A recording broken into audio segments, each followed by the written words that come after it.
अब हम लोग शुरू करते हैं network terminology. Network terminology page number आप निकालिए, पेज नंबर 14, नेटवर्क टर्मिनोलॉजी, जहाँ पे मिल गया। चलिए, नेटवर्क टर्मिनोलॉजी जो जो आपके कोर्स से रिलेटेड है वही मैं डिस्कस करूँगा। एक्चुअली ये बीसीए का एंट्रेंस का है, ठीक है ना। बीसीए वालों में ज़्यादातर कंप्यूटर का पार्ट आता है, आपके में 10% है, तो हम सिर्फ अपना बीबीए वाला डिस्कस करेंगे। तो नेटवर्क टर्मिनोलॉजी में क्या है, first thing is TCP. What is TCP, right. TCP क्या होता है, full form is transmission control protocol, is a standard that define how to establish and maintain a network conversation via which application program can exchange data. TCP work with the internet protocol which define how computers send packet of data to each other. अब ध्यान से सुनो, आपको पहली बात पता होनी चाहिए, डेटा जो भी कंप्यूटर की लैंग्वेज होती है, फर्स्ट ऑफ ऑल वो बाइनरी लैंग्वेज होती है, समझ गए आप। हम किसी भी वे में उसको डेटा इनपुट करें, वो अपने ही लैंग्वेज में लेता है और उसकी लैंग्वेज क्या है, बाइनरी, ठीक है ना। 0-1 की 0-1-0 में कन्वर्ट करके वो डेटा इनटेक करता है। उसके बाद टीसीपी क्या है, अब टीसीपी क्या है, एक प्रोटोकॉल है। मैंने आपको बताया था प्रोटोकॉल्स क्या होते हैं, एक एथिकल प्रिंसिपल्स है जो इंटरनेट के लिए काम करते हैं। तो अगर आप कोई फाइल, अगर आप कोई मीडिया इंटरनेट के थ्रू भेजते हो तो वो टीसीपी के थ्रू जाता है, और टीसीपी एक तरीके से प्रोटोकॉल है जिसका कोड वर्ड क्या हो गया, जिसका फुल फॉर्म क्या हो गई, ट्रांसमिशन कंट्रोल प्रोटोकॉल। क्लियर यहाँ तक, ठीक है। अच्छा, आईपी एड्रेस क्या होता है, देखो आईपी एड्रेस। अब अगर आप ध्यान से समझो, जैसे कि कोई किसी को एक तरीके से थ्रेटनिंग का मैसेज करता है, थ्रेट कॉल करता है या मैसेज करता है, या कहीं से कोई उसको कंप्यूटर से कोई भी रॉन्गफुल एक्ट करता है, तो उसको जो हमारी सीक्रेट एजेंसी होती है, क्या किससे फाइंड कर लेती है पता है आपको, आईपी एड्रेस। आईपी एड्रेस आपके मोबाइल का भी है, मेरे मोबाइल का भी है, आपके पीसी का भी है, मेरे पीसी का भी है। चाहे आपके पीसी में नेट काम कर रहा हो नहीं, आईपी एड्रेस सबको दिया जाता है, ठीक है ना। कभी आप प्रिंट आउट निकालोगे, कभी आप प्रिंट आउट निकालना तो देखना, या तो राइट या तो नीचे या टॉप पे बिल्कुल छोटा छोटा बहुत बड़ा सेंटेंस लिखा होता है, कभी आप देखना। या कभी आप गूगल जब करते हो ना, तो गूगल जब करते हो तो आप देखो ऊपर लिखा हुआ आता है, पहले तो लिखा हुआ आता है google.com, फिर जैसे जैसे आप उसमें लिखते हो, सपोज करो आईपी यूनिवर्सिटी, आईपी एंट्रेंस, तो ऊपर जो एड्रेस होता है ना, वेब एड्रेस, देखो वहां पे बहुत बड़ा सेंटेंस बनता चला जाता है, //http// बहुत लंबा, वही आपका क्या है, आईपी एड्रेस। देखो क्या है ये, sometime called a dotted quad, a unique number consist of 4 parts separated by the dots, for example 202.54.11, ये एक एग्जांपल हो गया, is an IP number of one of the server. अब सर्वर की बात आ गई, तो फर्स्ट ऑफ ऑल समझते हैं what is server. Server and client दो चीजें होती है कंप्यूटर्स में, क्या मैंने बोला, सर्वर एंड क्लाइंट्स। अब सर्वर और क्लाइंट को ध्यान से समझो आप। सर्वर एंड क्लाइंट का मतलब है, सपोज करो आपके ऑफिस में मल्टीपल पीसीज हैं, मल्टीपल मतलब आपका भी पीसी है प्लस आपके पीसी के थ्रू कई सारी चीजें चल रही हैं, तो एक जो होता है ना मेन कंप्यूटर होता है, उसे हम सर्वर बोलते हैं, राइट। उसके थ्रू सारे पीसी हम कनेक्ट करते हैं, उन सबको क्या बोलते हैं, क्लाइंट। समझ गए। अब आप खुद सोचो, गूगल का सर्वर, आपने सुना होगा गूगल का सर्वर हैंग हो गया, पता है यार, फेसबुक का सर्वर हैंग हो गया। सर्वर का मतलब जहां एक्चुअली में डेटा स्टोर है। हम सब क्लाइंट है, मेरा और आपका मोबाइल क्लाइंट है। हम डेटा तो कहां से निकालते हैं, गूगल के सर्वर से, फेसबुक के सर्वर से। हम सब फ्रेंड्स कहां लिस्टेड है, फेसबुक के सर्वर से, वो हमें सिर्फ एक्सेस देता है ताकि हम वहां तक पहुंच पाए। क्लियर हो गया आपको। चलो जी आगे बढ़ते हैं। अब हमारे पास है क्लाउड कंप्यूटिंग। देखो व्हाट इज क्लाउड कंप्यूटिंग, बोलूं। देखो आपको पता है हार्ड डिस्क होती है, राइट। इंटरनल एक्सटर्नल स्टोरेज हम पढ़ चुके हैं, राइट। इंटरनल स्टोरेज भी होती है कंप्यूटर्स की और एक्सटर्नल स्टोरेज भी होती है। आजकल एक नया ट्रेंड चला है इंडिया में, हालांकि डेवलप कंट्री में तो बहुत पहले से चला आ रहा है, लेकिन आजकल क्लाउड कंप्यूटिंग है। मतलब you can store your data apart from the secondary storage, there is a new storage facility, that is cloud computing. Cloud का मतलब है, जैसे कि सपोज करो गूगल ड्राइव है, समझ रहे हो। गूगल ड्राइव में आपको कुछ स्पेस मिलता है, कभी आपने यूज किया हो तो आपको वो कुछ जीबी का स्पेस देता है, तो आप गूगल वहां पे रख सकते हो, समझ गए। और अगर आपका गूगल ड्राइव में डेटा है तो आप कहीं से आप उसको एक्सेस कर सकते हो। मेरी बात समझ में आ रही है। तो क्लाउड कंप्यूटिंग क्या हो गया, जो बिजनेस कॉर्पोरेट्स हैं वो लोग क्या करते हैं आजकल, अकाउंट्स फाइनेंशियल डेटा कहाँ सेव रखते हैं बताओ, क्लाउड कंप्यूटिंग में। तो क्लाउड के लिए डेटा आपको परचेज करना पड़ता है, आपको स्टोरेज परचेज करनी पड़ती है, समझ गए आप। तो आप उससे फायदा क्या होगा, आप अपने डेटा को, अगर आपका डेटा क्लाउड कंप्यूटिंग में है तो कहीं से भी एक्सेस कर सकते हो, उसके स्टोलन होने की या फिर टॉर्न होने की कोई प्रॉब्लम नहीं है। और अब तो वैसे भी हमारे इंडियन गवर्नमेंट ने भी कंपनीज एक्ट 2013 में अलाउ कर दिया है कि companies can store their data in cloud form, but condition यही है, they have to provide the IP address. Clear, बोलो। अब आ जाओ, प्रॉक्सी सर्वर क्या होता है, मैंने आपको बताया था ना सर्वर। अब जरा देखते हैं what is proxy server. A proxy is a computer server या software program that is part of the gateway server which separates a local network from outside network. अब प्रॉक्सी सर्वर क्या है, समझो, मेन मेन मेन फेसबुक का server और आपका mobile, उन दोनों के बीच में अगर मैं एक प्रॉक्सी सर्वर लगा दूं, यानी एक उसका शॉर्ट पार्ट लगा दूं गूगल का, तो उसे हम क्या बोलेंगे, प्रॉक्सी सर्वर। मतलब that is not a real server but acting as a real server. Clear है यहां तक। वेब पेज तो जानते होंगे आप, next is web page. Web page, web page क्या होता है, वेब पेज और web page document mostly written in hyper text up language, HTML। HTML is one of the programming language. Clear है, programming language है, is accessible through the internet और other network using a web browser. यानी web page का use करके आप internet के through, एक language के थ्रू आप किसी की डेटा या किसी की फाइल एक्सेस करते हो। ये बहुत इंपॉर्टेंट है, that is next firewall. Firewall समझाऊं, फायरवॉल देखो डायग्राम भी बना आ रहा है, कितना बढ़िया डायग्राम है। देखो फायरवॉल का कितना बढ़िया एग्जांपल है। एक वॉल क्रिएट हो गई, देख रहे हो, एक वॉल क्रिएट हो गई। वॉल किसके बीच में, एक इंटरनेट है जो कि ओपन नेटवर्क है, everyone is accessing data from the internet, everyone accessing data from the YouTube, from the some open like Google, right. Google और यूट्यूब क्या हो गया, ओपन नेटवर्क, कोई भी जाके अपना सर्च कर सकता है। लेकिन जब मैं ऑफिस में काम करता हूं तो मैं क्या चाहता हूं कि भाई मेरे ऑफिस का डेटा ओपन इंटरनेट की वजह से मेरे डिवाइसेस में कोई जो मैं चीज़ नहीं चाहता वो एक्सेस ना हो। जैसे सपोज करो आप कल के दिन अपना ऑफिस खोलते हो, तो क्या आप चाहोगे कि आपके एम्प्लॉय ड्यूरिंग वर्किंग आवर में फेसबुक चलाएं, बोलो, फेसबुक चलाएं आप अलाउ करोगे एम्प्लॉयज़ को, नहीं अलाउ करोगे, राइट। तो कुछ साइट को बैन करने के लिए या कुछ सर्वर को बैन करने के लिए, जिसको भी आप अनऑथराइज समझते हो, उसके लिए हम क्या लगा सकते हैं, बोलो, फायरवॉल लगा सकते हैं। तो वो उनके पीसी में रन ही नहीं होगा। कभी आपने देखा हो बैंकिंग ऑर्गेनाइजेशन के जो सिस्टम्स होते हैं ना, जितने भी बैंक्स में सिस्टम काम कर रहे होते हैं, उनके में फायरवॉल 100% लगा होता है, क्योंकि उनके नेटवर्क में सिर्फ और सिर्फ बैंकिंग सॉफ्टवेयर काम करता है, बाकी कोई भी तरीके का वो नेटवर्क एक्सेस नहीं कर सकते। क्लियर, फायरवॉल क्लियर हो गया आपको। चलो अब आगे देखते हैं, बैंडविड्थ समझते हो आप, देखो बैंडविड्थ एक पॉइंट है, बैंडविड्थ चैनल कैपेसिटी के नीचे है बैंडविड्थ। क्या होता है बैंडविड्थ, समझाओ, व्हाट इज बैंडविड्थ। बैंडविड्थ का मतलब सिंपल समझो आप, जिस थ्रू आप इंटरनेट या कोई भी चीज़ें पास ऑन कर रहे हो, उसकी एक लिमिट होती है, उसकी बैंडविड्थ होती है, समझ गए।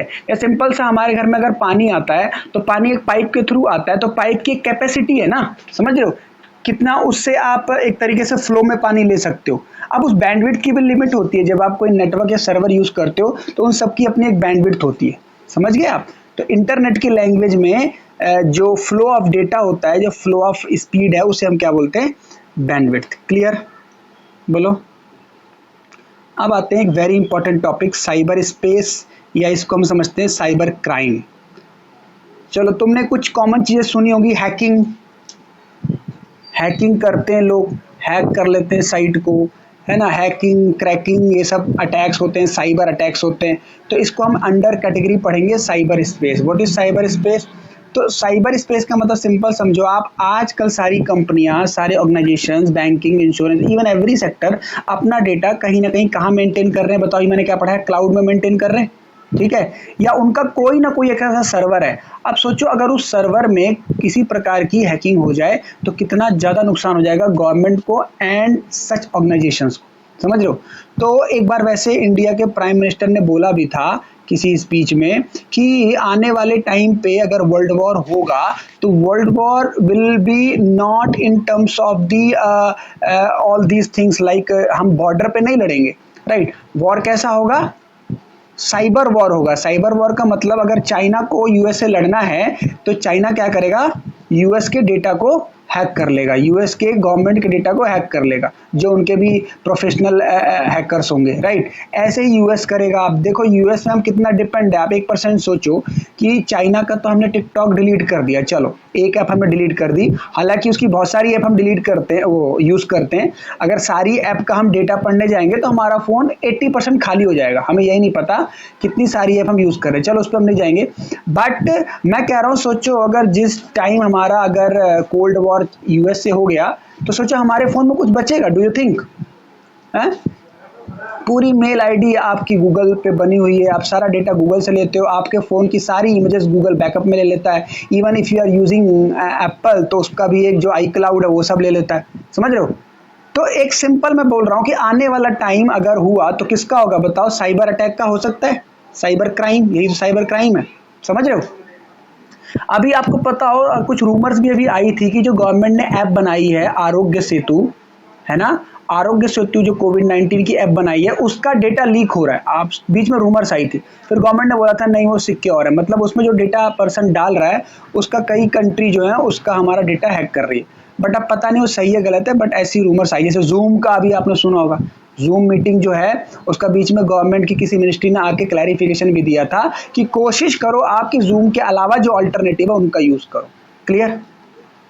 तो this is a kind of cyber war, this is a cyber attack जो हो रहा है। इसका एग्जाम्पल है जो बहुत बढ़िया है, मैं उसको उसके थ्रू आपको समझा सकता हूँ। सबसे पहला इंडिया में साइबर अटैक हुआ था 2016 में, और वो हुआ था यूनियन बैंक ऑफ इंडिया के डेटा पे। किस पे हुआ था, यूनियन बैंक ऑफ इंडिया के। इस पे क्या हो गया था, देखो इसमें लिखा हुआ है 171 मिलियन डॉलर का फंड क्या हो गया था, चोरी हो गया था। लेकिन हमारी जो सीक्रेट एजेंसी है बाद में रिकवर कर लिया था, ऐसी बात नहीं है, क्योंकि मैंने बताया ना आपको अगर आप ट्रेस कर लेते हो फिर रिकवरी पॉसिबल है, समझ रहे हो। अगर अगर आपके अकाउंट से मान लो कुछ पैसे गायब हो जाते हैं, गायब इन द सेंस चोरी हो जाते हैं और आपको पता नहीं चल पाता, लेकिन अगर आप उसको सीक्रेट एजेंसी को बताओ और अगर आपको कॉपरेट करें तो अगर उसका IP address and all these thing निकाल लें तो आपका बिल्कुल रिकवरी हो जाएगी, समझ रहे हो आप। तो एज रिकॉर्ड देखा जाए तो in 2016 July union bank of India data were hacked and about 171 million of fund have been stolen away, right. ऐसे और भी एग्जाम्पल हैं, उसको हम डिस्कस नहीं करेंगे। फॉर एन एग्जाम्पल एक जोमेटो का भी हुआ था, देखो डेटा थेफ्ट एट जोमेटो, दिख रहा है आपको नोट्स में, डेटा थेफ्ट एट जोमेटो 2017 में हुआ था। इसमें क्या हुआ था, the food tech company discovered the data including names चले गए थे, ईमेल आईडी चले गए थे, hashed password of 17 million user was stolen by an ethical hacker who demanded the company must acknowledgement its security vulnerability and put up the sale and dark web। अब इसमें देखो word आया है ethical hacker, ये आपको अजीब सा ही लग रहा सुन के, इथिकल हैकर, इथिकल मतलब समझ रहे हो, एक तरीके से हैकर तो है वो, लेकिन हैकर की कोई एक पर्टिकुलर डिमांड है। वो ऐसा नहीं कि हैकर आपको मिलेगा ही नहीं। जैसे मान लो मैं किसी बच्चे का पेन रख लूं, ठीक है, और फिर उसको फोन करके बोलूं कि तेरा पेन मेरे पास है, मुझे तू 10 रुपए दे दे, समझ रहे हो। तो इसको ऐसे हैकर्स को, प्रोफेशनल हैकर्स को इंटरनेट की लैंग्वेज में क्या बोलते हैं, इथिकल हैकर बोलते हैं, जिनकी एक पर्टिकुलर डिमांड है, समझ गए आप। तो ये जोमेटो के साथ हो गया था। और भी एग्जाम्पल है।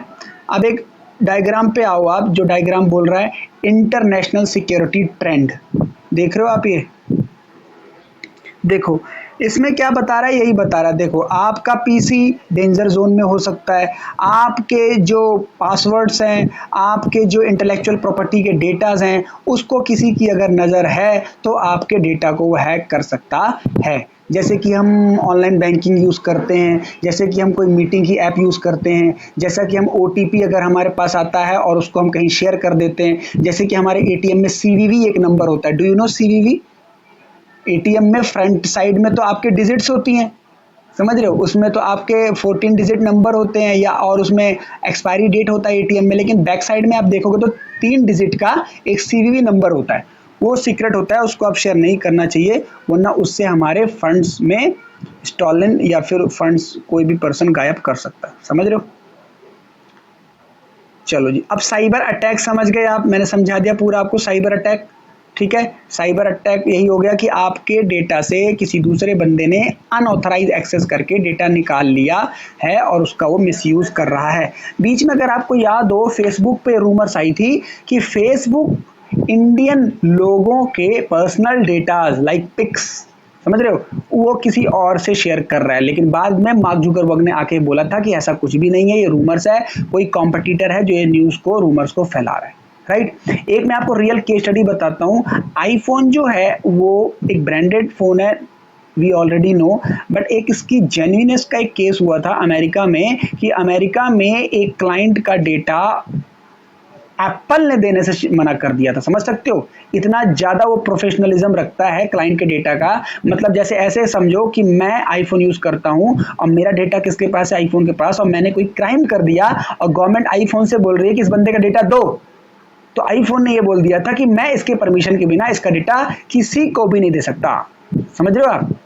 तो that is why some of one of the features of that company, कि इसीलिए उसको थोड़ा एक ग्रेड के पीपल उसको यूज करते हैं। उसका यूज करने का शो ऑफ नहीं है, उसमें एक सिक्योरिटी टर्म्स हैं। समझ रहे हो आप?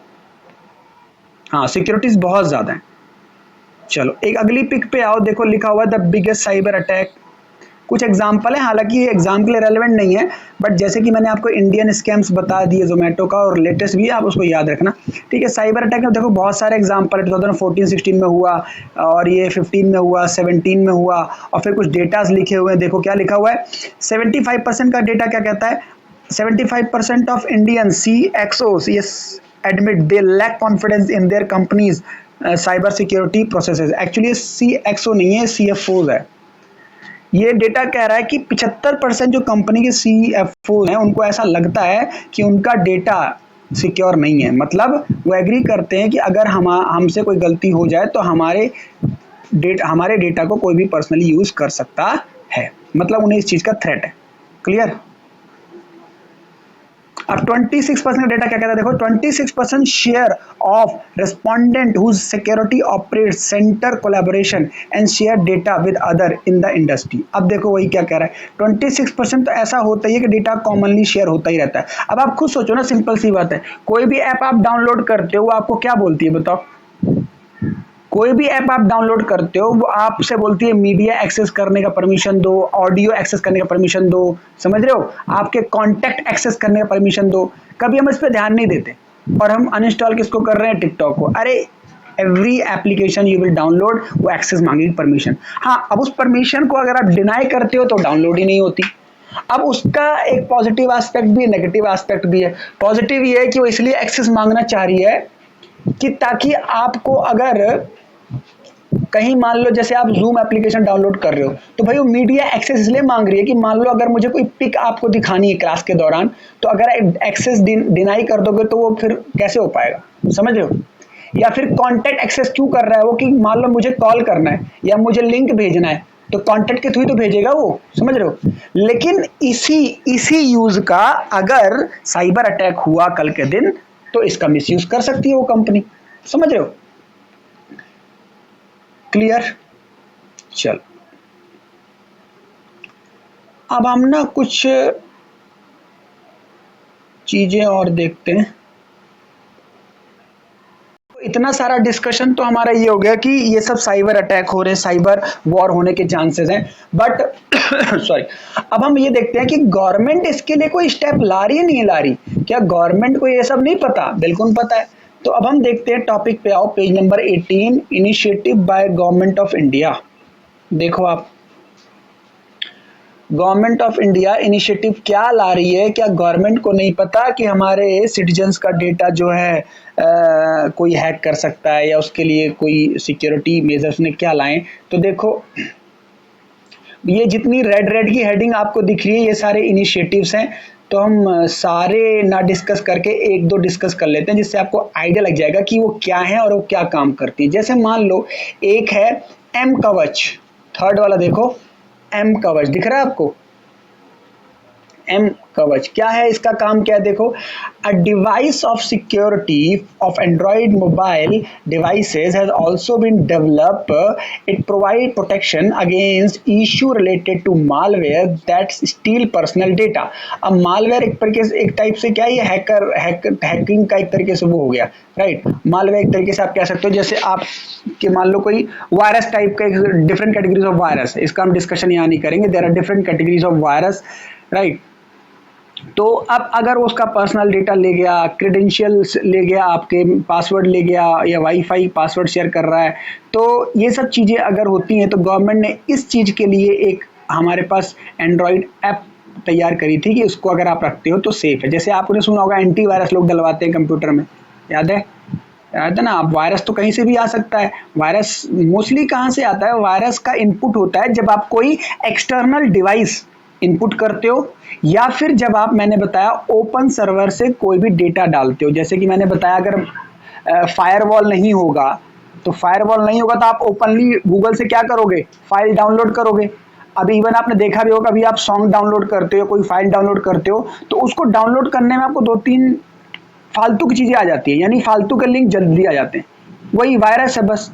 अब वो वायरस क्या करेगा, सिर्फ आपके कंप्यूटर में नहीं आएगा, वो आके और डेटा को आपको ले भी जा सकता है। समझ में आ गई बात? तो एम कवच के थ्रू गवर्नमेंट ने क्या सोचा कि हम ऐसा डिवाइस बनाएं जिससे लोगों का डेटा, जिससे लोगों का वाईफाई पासवर्ड, जिससे लोगों का ये टेक्नोलॉजी कोई ऐसी चीज शेयर ना होने पाए। क्लियर? बोलो। हम्म। अब कुछ चीज़ें मैं यहाँ पे समझा देता हूँ। जो लास्ट है, ICT in higher education. Higher education level पे गवर्नमेंट ने क्या चीज़ें लाई है, देखो क्या हुआ।